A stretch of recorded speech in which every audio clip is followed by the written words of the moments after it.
now I'm gonna do a review of me without braces. Ready? Transition time! Hey guys, it's Scarlett. After a long 2-year wait, I will be removing my braces today! Woo! Yeah! Party! Ooh. Today is 16 December 2025, and before I get my braces removed, I want to share with you guys on my braces journey. So here are 3 things you should know before getting your braces done. Let's go! So the first thing you're gonna check is pricing. Whether you have student discounts, subsidies, any kind of installment plans, all these things are very important to find out before you go. And another thing that I want to highlight is consultation fee. So I wanted to get braces done since I was in secondary school and maybe even as far back as primary school, but back then I was very scared. So there was once where I went to the dentist. The dentist then told me that I had to extract 4 teeth. And I was so scared that I chickened out and I ran out of the clinic.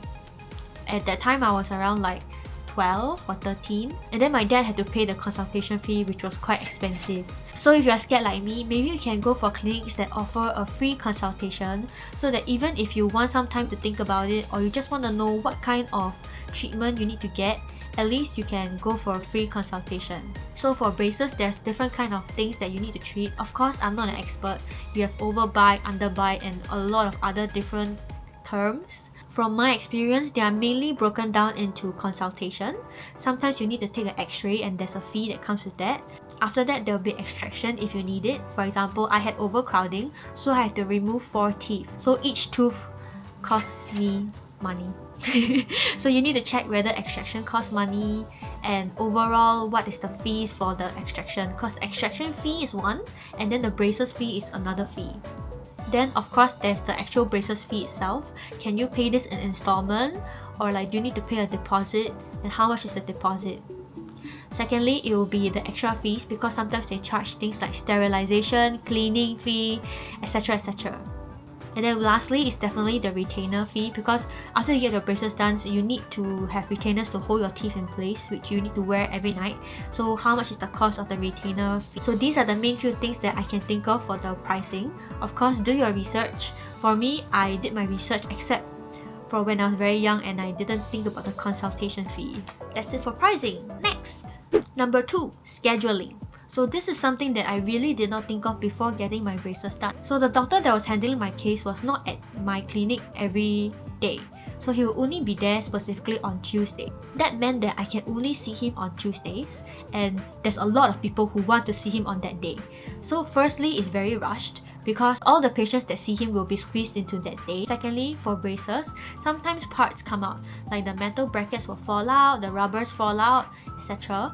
And the doctor is not there. So I have to wait 1 week until it's Tuesday again before I can go and see him and get him to help me with the parts. So for example, right now the back of my mouth is hurting because I think the metal part is pressing into my gum.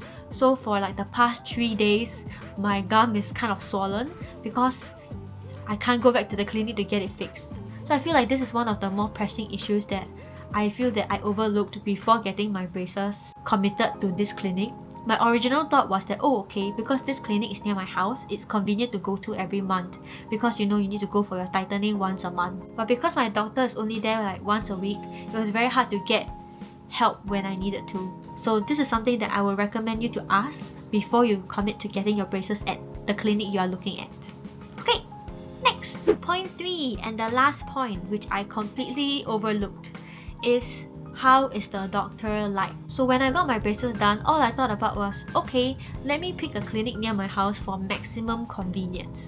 But I didn't really read reviews on how the doctor is like. So no hate to my doctor, he's a very skillful, but he was not very communicative with me, which I feel like that was something that I need. Overall, I'm pretty anxious about the whole process because I'm scared. So I felt like having a doctor who can communicate with me would be better. So this kind of ties in with my second point. Because it's so rushed, I feel like my doctor didn't really have any time to give me more assurance of communication. It was kind of like we were just a conveyor belts or like projects that was like go, go, go. So I feel like as someone who was very anxious and terrified, it didn't really help me ease the anxiety or all the questions I had throughout the process. So if I had a chance to do it all over again, I would definitely research more on the reviews of the doctor and which doctor can provide more assurance. Of course, I don't think this is a make or break thing. The most important thing is definitely still their skills and how they help you with your braces. After a while, I kind of got used to the doctor being like, For example, there was a period where I had to wear rubber bands to keep my braces together. So there were multiple weeks where I went back to see the doctor and I had to specifically ask him like, do I still need to wear the rubber bands? Because after I finished the appointment, he didn't say anything to me. So I was confused whether like, do I continue? Do I stop? Like, what's going on? So after I asked him, then he was like, oh yeah, you need to continue wearing it. Then he gave me a bag of rubber bands. And I was like, okay. And then I took it and I was like, okay. And then I left. And it happened a few times. Another example would be nearing to the end of my braces period, so the last few months. He didn't really say like when I'm gonna remove my braces, no updates or anything. Like I had to keep asking him like, hey, how's it going? Will I get to remove it soon? This month? Next month? Like tell me something.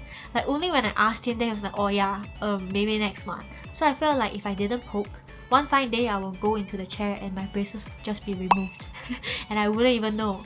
So you wouldn't even see this video. Okay, next. Now, to close off this video, here's a few tips I will give before getting your braces done. Number 1, get someone to accompany you. For me, I was a scaredy cat. I was terrified. So I got Zach to go with me to my extraction. Because once I plucked my teeth out, there was no going back on the braces. And honestly, I wanted to run away from that clinic when I was waiting for my turn for the extraction. I was so terrified, my legs were trembling, my hands were trembling. And when I was getting my teeth extraction done, I literally could not hold still. Not to terrify you or anything. I'm generally a very anxious and terrified person, so this is my personal experience. So what happened to me was, because I kept moving around a lot, the receptionist had to hold my head. And then another person was holding my shoulders. And then the doctor was pulling my teeth out.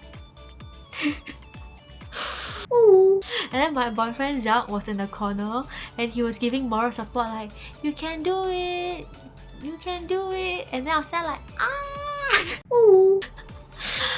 Don't let me scare you, I'm just a scaredy cat, okay?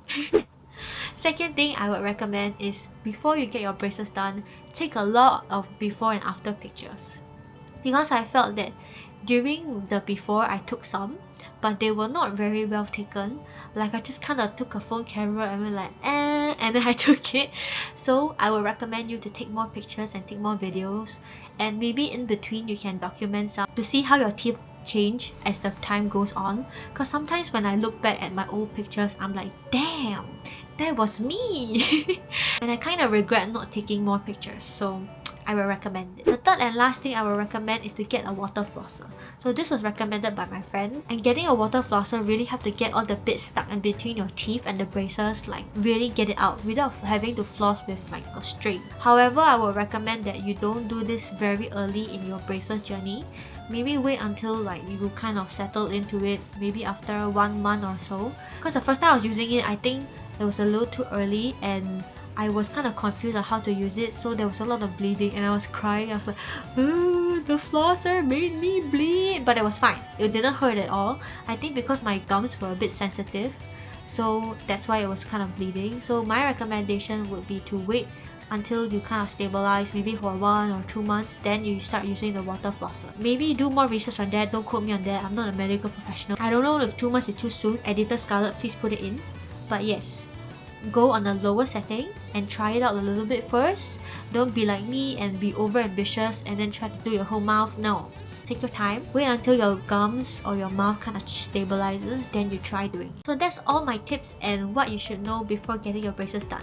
Hopefully I gave you some insight different from other people that kind of help you gain more knowledge on this. And now I'm gonna do a review of me without braces. So last look. Okay, ready? Transition time! Woo! So this is me after getting my braces removed. Not gonna lie, it feels very weird. Like I'm not used to seeing myself and I'm not used to speaking in a different way now that there's less metal in my mouth. I hope this video was informational for you or for those who are looking to get their braces done. So thanks for watching, and remember to like, share and subscribe. Ooh, ah.